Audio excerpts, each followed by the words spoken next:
This video contains news and analysis related to a recent terror attack in Kashmir. The content may include sensitive visuals and discussions that could be distressing to some viewers. Viewer discretion is advised. We strongly condemn all forms of violence and terrorism. The purpose of the content is solely to inform and create awareness based on verified reports.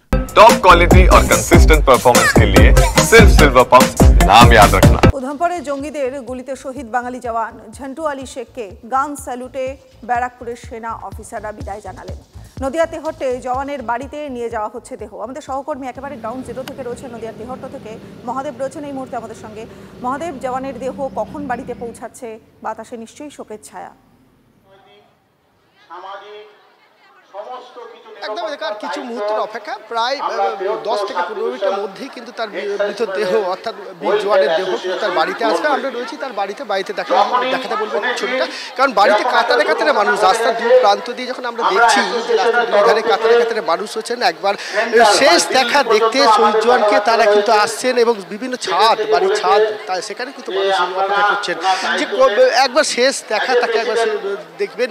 এবং সেই বীর জওয়ান শহীদ হয়েছেন তার জন্য যথাযথ ব্যবস্থা করা হয়েছে, যেমন প্রশাসনিক ব্যবস্থা করা হয়েছে, তেমন কিন্তু যে বিভিন্ন মানুষ রাস্তার ধারে রয়েছেন তারা যেন এরকম সমস্যা না হয়। এবং রাস্তার বিভিন্ন জায়গাতে দেখা যাচ্ছে ব্যানার, পোস্টার বা তার ছবি দিয়ে তাকে কিন্তু শেষ শ্রদ্ধা জানানো হবে।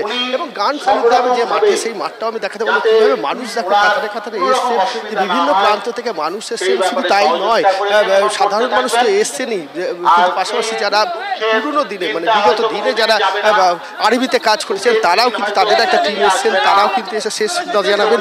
সেই শেষ কৃত্য সম্পন্ন হওয়ার আগে কিন্তু বলা যায় যে দেখো মাঠের মধ্যে দেখানোর চেষ্টা করবো, তুষার দেখাচ্ছে সেই ছবি যে কিভাবে মানুষ আসছেন আর মানুষ একত্রিত হয়েছেন একেবারে ঝন্টু আলী শেখকে শেষবার দেখবার জন্য, শেষ শ্রদ্ধা জানানোর জন্য। অনেক ধন্যবাদ মহাদেব, নজর রাখুন। নৌবাহিনীর ইস্টার্ন কমান্ডের সেনা এবং আধিকারিকদের প্রস্তুত থাকার নির্দেশ দিলেন নৌবাহিনীর ইস্টার্ন কমান্ডের flag officer commanding in chief admiral Rajesh পেন্ডনকর।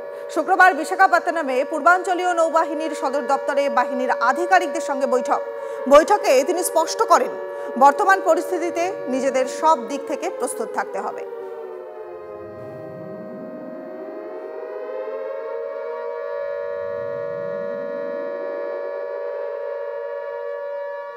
পাহেলগাঁওতে হামলায় জঙ্গিদের সরাসরি সাহায্য পাক সেনা। TV9 বাংলার হাতে সেই ছবি।